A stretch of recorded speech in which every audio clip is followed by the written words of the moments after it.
Hello airman. ये हमारा direct indirect का पहला पार्ट है। इसमें हम देखते हैं 15 क्वेश्चन अटैम्प्ट करेंगे।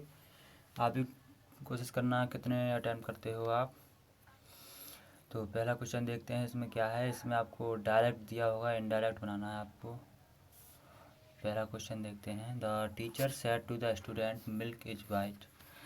बहुत से स्टूडेंट्स में मिल्क इज वाइट का मिल्क इज वाइट कर देंगे, जो कि गलत होगा। इसलिए इसमें जो रॉन्ग ऑप्शन है पहले उसको देखते हैं। तो सी ऑप्शन में विल भी वाइट कर दिया, जो कि गलत है।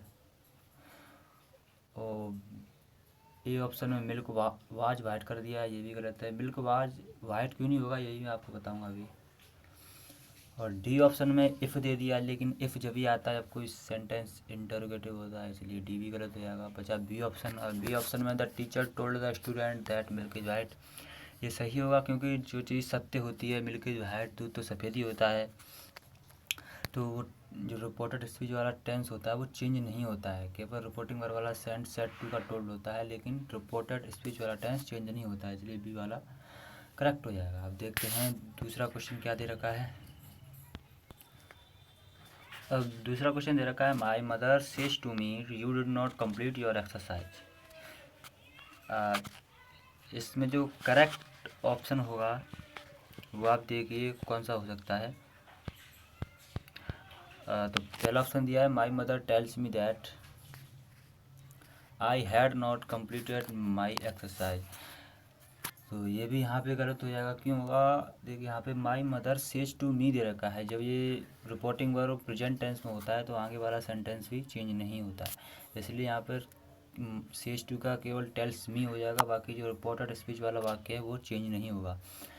तो देखते हैं माई मदर टेल्स मी, जो सी ऑप्शन दिया है ये करेक्ट है, क्योंकि इसमें दिया है my mother tells me that, you का मी से चेंज करेंगे आई और टेंस चेंज नहीं होगा, इसलिए डिड का डिड ही आ जाएगा। I did not complete my exercise, इसलिए यहाँ पे बी ऑप्शन करेक्ट हो जाएगा। बाकी डी और बी भी करेक्ट हो जाएंगे। अब देखते हैं इसमें तीसरा क्वेश्चन क्या दिया है। तीसरा क्वेश्चन दे रखा है यहाँ पे Sonam said to Prem we are not working today. अब पहले तो हम वाक्य में हिंट देखते हैं क्या दे रखा है। तो इसमें हिंट दे रखा है टुडे। अब टुडे का होगा the next day, the sorry that day. तो डेट डे तो लगभग डी में भी दे रखा है और सी में भी दे रखा है और ए में भी दे रखा है। तो बी में नहीं दिया तो बी तो हम वैसे ही गलत कर देंगे। जो ए ऑप्शन में अब यहाँ पे वी आर दे रखा है तो वॉज होगा, आर का वॉज होगा। ये प्रेजेंट में है तो पास्ट में जाएगा। ओके, देखते हैं। लेकिन सी ऑप्शन में प्रेजेंट का प्रेजेंट ही दे आर नॉट ही है, तो इसलिए ये भी गलत हो जाएगा। अब बचा ए और डी ऑप्शन। ओके, अब देखते हैं इनमें से कौन सा करेक्ट हो जाता है। सोनम सेट टू प्रेम। अब यहाँ पे ए ऑप्शन में सोनम आस्क्ड दे रखा है। आस्क्ड जब भी आता है जब कोई सेंटेंस इंटरोगेटिव होता है, इसलिए यहाँ पे ए भी गलत हो जाएगा। यहाँ पे डी ऑप्शन बचा जो कि करेक्ट है, वो आप देख सकते हैं। Sonam told Prem that they were not working that day, इसलिए यहाँ पे जो फोर्थ ऑप्शन है वो करेक्ट हो जाएगा, डी ऑप्शन। अब देखते हैं यहाँ पे फोर्थ क्वेश्चन क्या दे रखा है। फोर्थ क्वेश्चन दे रखा है the little girl said to her father why have you beaten my brother. ये इंटरोगेटिव है तो वाई दे रखा है, इसलिए यहाँ पे जो यहाँ पे कंजंक्शन का कार्य करेगा वो वाई ही करेगा। तो यहाँ पे सी ऑप्शन और जो डी ऑप्शन ये तो वैसे ही गलत हो जाएंगे, क्योंकि यहाँ पे सी ऑप्शन में इफ़ दे रखा है। इफ़ जब भी आता है जब यहाँ पे डू डिड ऐसा होता है, और डी ऑप्शन में कोई कंजंक्शन नहीं दे रखा है, इसलिए भी गलत हो जाएगा। अब बचे ए और बी ऑप्शन। इनमें से देखते हैं कौन सा करेक्ट हो सकता है। अब बी ऑप्शन इसलिए गलत हो जाएगा क्योंकि यहाँ पे द लिटिल गर्ल टोल्ड दे रखा है। टोल्ड जब भी आता है जब कोई सेंटेंस सिंपल होता है, लेकिन ये इंट्रोगेटिव है तो यहाँ पे आस्क्ड आएगा, इसलिए बी भी गलत हो जाएगा। ए ऑप्शन बचा जो कि करेक्ट है। The little girl asked her father why he had beaten her brother, इसलिए यहाँ पे ऑप्शन करेक्ट हो जाएगा। अब देखते हैं पांचवा क्वेश्चन क्या दे रखा है। अब पांचवा क्वेश्चन दे रखा है Neelam said to her mother bring me a cup of coffee please. और यहाँ पे हिंट मिल गई हमको, यहाँ पे प्लीज़ आ रहा है, यानी प्लीज़ यानी रिक्वेस्ट आएगा।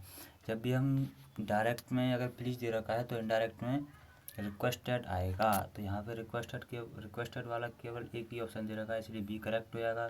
सी और डी ये गलत हैं, इसलिए यहाँ पे जो बी ऑप्शन है वो करेक्ट हो जाएगा।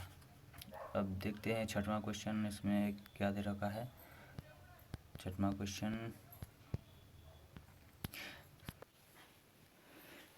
Question he said let us wait a few minutes and try again later. और यहाँ पे जो लेट आ रहा है यानी इनडायरेक्ट बनाते समय शुड आएगा ही आएगा, इसलिए यहाँ पे देखते हैं शुड किस में दिया गया है। तो पहले ऑप्शन में शुड है, बी में शुड है, सी में शुड है, डी में शुड है। ओके, अब यहाँ पे let us wait a few minutes and try again later. आप जो डायरेक्ट में जो रिपोर्टेड स्पीच वाला वाक्य दिया है वो जब पढ़ेंगे तो यानी सजेस्ट कर रहा है, इसलिए यहाँ पे जो सजेस्ट वाले ऑप्शन हैं वो देखे जाएंगे। तो सजेस्ट ए में नहीं है और डी में नहीं है, इसलिए ये गलत हो जाएंगे।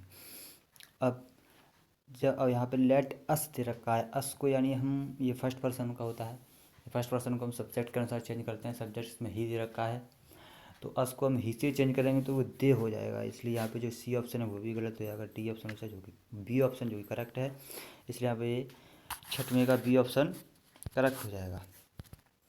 अब देखते हैं सातवां क्वेश्चन क्या दे रखा है। लेट वाले वाक्य में शुड आता है, ये आप जरूर देखना।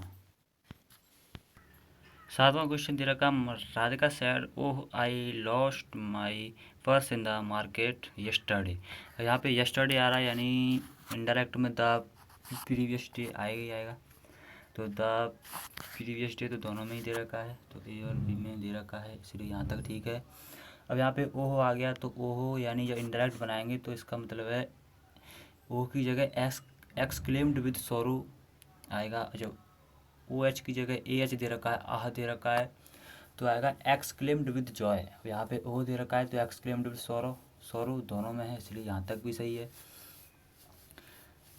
अब यहाँ पे दे रखा आई लॉस्ट यानी सेकंड फॉर्म दे रखी है, यानी पास्ट इंडेफिनिट दे रखा है, तो इसको बनाएंगे पास्ट परफेक्ट में, पास्ट परफेक्ट बनाएंगे तो यानी हेड आएगा, तो हेड ए और बी में से किस में दे रखा है, ए ऑप्शन में दे रखा है जो कि करेक्ट है। बी ऑप्शन में सी लॉस्ट दे रखा है जो कि सेकंड फॉर्म की सेकंड फॉर्म दे रखी है जो कि गलत हो जाएगा, इसलिए यहाँ पे सात में का ए ऑप्शन है वो करेक्ट हो जाएगा। अब देखते हैं आठवां क्वेश्चन क्या दे रखा है। आठवां क्वेश्चन दे रखा, my teacher said to us may your prosper in life. अब यहाँ पे मे दे दिया यानी मे का माइट होगा ही होगा, इसलिए यहाँ पे आप पहले वो ऑप्शन देखिए जिसमें मे का माइट दे रखा है, तो मे का माइट ए ऑप्शन में दे रखा है और सी ऑप्शन में दे रखा है। ओके, यहाँ तक सही है। अब यहाँ पे बी और डी ऑप्शन में मे का माइट है नहीं, इसलिए यहाँ बी और डी ऑप्शन तो वैसे ही गलत हो जाएंगे, ए और सी में से देखेंगे। अब मे आता है तो रिपोर्टिंग जो सेट टू होता है इसको हम बदलते हैं विस्ट में, लेकिन ए ऑप्शन में टोल्ड दे रखा है, तो यहाँ पे मे का माइट है और सेट टू का विस्ट है, इसलिए यहाँ पे सी ऑप्शन है वो करेक्ट है। अब देखते हैं नौवां ऑप्शन क्या है, नौवां क्वेश्चन क्या है। नौवां क्वेश्चन दे रखा है, she said my brother is getting married the next month. The next month आ गया यानी द फॉलोइंग मंथ आएगा ही आएगा, तो मेरे हिसाब से इसमें द फॉलोइंग मंथ केवल एक ही ऑप्शन में दे रखा है जो कि करेक्ट हो जाएगा। बी ऑप्शन में नहीं है इसलिए ये भी गलत, सी ऑप्शन में नहीं है इसलिए ये भी गलत हो जाएगा, डी ऑप्शन में नहीं है द फॉलोइंग मंथ इसलिए ये भी गलत, और ए ऑप्शन में दे रखा है। यहाँ पे हमें पूरा सेंटेंस करने की कोई ज़रूरत ही नहीं पड़ी, हमने द नेक्स्ट मंथ देखा इसलिए नेक्स्ट का फॉलोइंग हो जाता है, इसलिए यहाँ पे द फॉलोइंग मंथ हो जाएगा, इसलिए ये ऑप्शन करेक्ट हो जाएगा और एज का वाई हो गया। तो ठीक है, अब 10वां क्वेश्चन देखते हैं क्या है।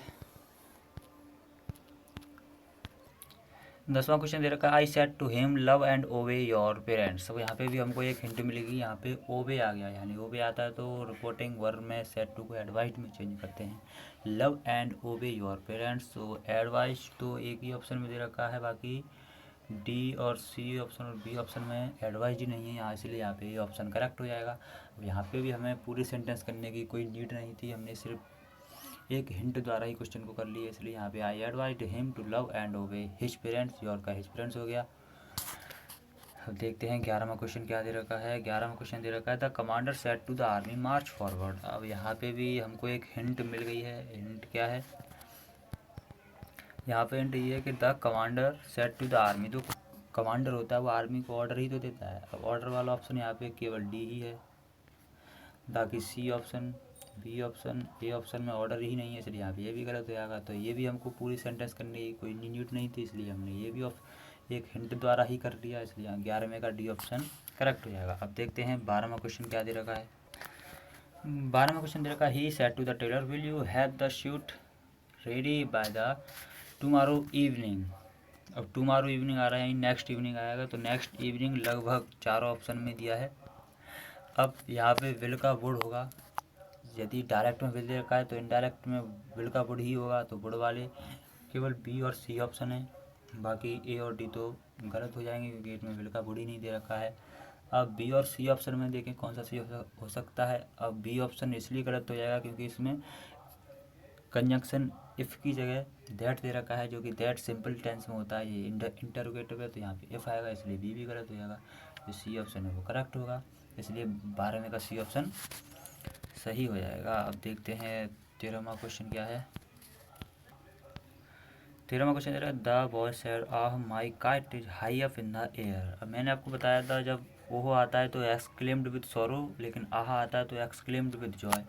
अब यहाँ पे हमको एक्सक्लेम्ड विद जॉय केवल बी ऑप्शन में दिख रहा है, सी ऑप्शन में एक्सक्लेम्ड दे रखा है जो कि गलत हो जाएगा, डी ऑप्शन में नहीं है, ए ऑप्शन में एक्सक्लेम्ड विद सॉरो दे रखा है जो कि ओह के लिए आता है, ओ एच वाला, इसलिए ए बी ऑप्शन गलत हो जाएगा। यहाँ पे जो करेक्ट ऑप्शन होगा वो बी ऑप्शन हो जाएगा, केवल ये भी हमको एक घंटे द्वारा ही मिलेगा ऑप्शन, इसलिए 13वें का बी ऑप्शन सही हो जाएगा। अब देखते हैं 14वां क्वेश्चन क्या दे रखा है। 14वां क्वेश्चन दे रखा है, the teacher said hurry up. ये वाला क्वेश्चन फ्रेंड, इसमें जो ऑप्शन है इसमें वैसे सी करेक्ट है, लेकिन ये वाला क्वेश्चन है ना, ये समझ में नहीं आया, इसलिए इसमें इंस्ट्रक्टर दे रखा है, जो कि इंस्ट्रक्टर तो किसी भी सेंटेंस में नहीं देते हैं, इसलिए यहाँ पे इसका जो कॉन्सेप्ट है वो मेरी समझ में नहीं आया, लेकिन जिसको जानकारी हो वो ज़रूर बताना है इसके बारे में। The teacher instructed to hurry up कर दिया यहाँ पे। अब मैं इसको ऐसे नहीं बता सकता कि सी ऑप्शन ही करेक्ट हो जाएगा, गलत इन्फॉर्मेशन देना सही नहीं है, इसलिए यहाँ पे जिसको जानकारी हो वो ज़रूर बताना। The teacher instructed to hurry up कैसे आया, इसलिए हम नेक्स्ट क्वेश्चन को देखते हैं क्या है। 15वां क्वेश्चन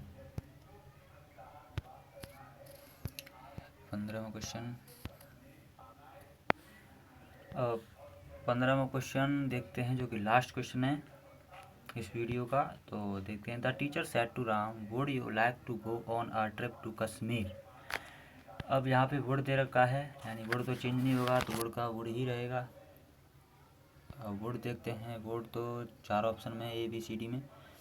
अब ये सेंटेंस है वो इंटरोगेटिव है, तो इंटरोगेटिव में कंजंक्शन दैट नहीं होता, इफ़ होता है, तो इफ़ भी 4 ऑप्शन में दे रखा है, यानी हमको पूरा पढ़ना पड़ेगा। अब इसमें ए ऑप्शन दे रखा है, वो the teacher asked if Ram दे रखा है, जो कि गलत है, इफ़ बाद में आएगा राम के, इसलिए एक ऑप्शन गलत हो जाएगा। अब बी ऑप्शन और सी ऑप्शन और डी ऑप्शन में देखते हैं क्या हो सकता है। तो सी ऑप्शन इसलिए गलत हो जाएगा क्योंकि ये इंटरोगेटिव है, तो यहाँ पे द टीचर आस्क्ड राम आना चाहिए, यहाँ पे टोल्ड दे रखा है, तो सी ऑप्शन भी गलत हो जाएगा। अब बी और डी ऑप्शन में से देखते हैं क्या होगा। तो जो बी ऑप्शन है वो इसलिए गलत हो जाएगा क्योंकि जब आप सेंटेंस को पूरा पढ़ेंगे जब ही मालूम पड़ेगा। तो डायरेक्ट में दे रखा है, the teacher said to Ram would you like to go on a trip to Kashmir, लेकिन यहाँ पे go on directly trip to Kashmir दे रखा है, यहाँ पे ए नहीं लगाया, इसलिए बी ऑप्शन में गलत हो जाएगा। लेकिन डी ऑप्शन में पूरा सेंटेंस दे रखा है, the teacher asked Ram if he would like to go on a trip to Kashmir, यहाँ पे ए भी दे रखा है, इसलिए यहाँ पे डी ऑप्शन है वो करेक्ट हो जाएगा। बी ऑप्शन में ए नहीं दे रखा था, इसलिए वो गलत हो गया। तो ये थे हमारे 15 डायरेक्ट इनडायरेक्ट के क्वेश्चन, जो कि 15 अलग अलग कॉन्सेप्ट थे इनमें भी, यानी आपने डायरेक्ट इनडायरेक्ट के 15 अलग अलग कॉन्सेप्ट सीख लिए हैं।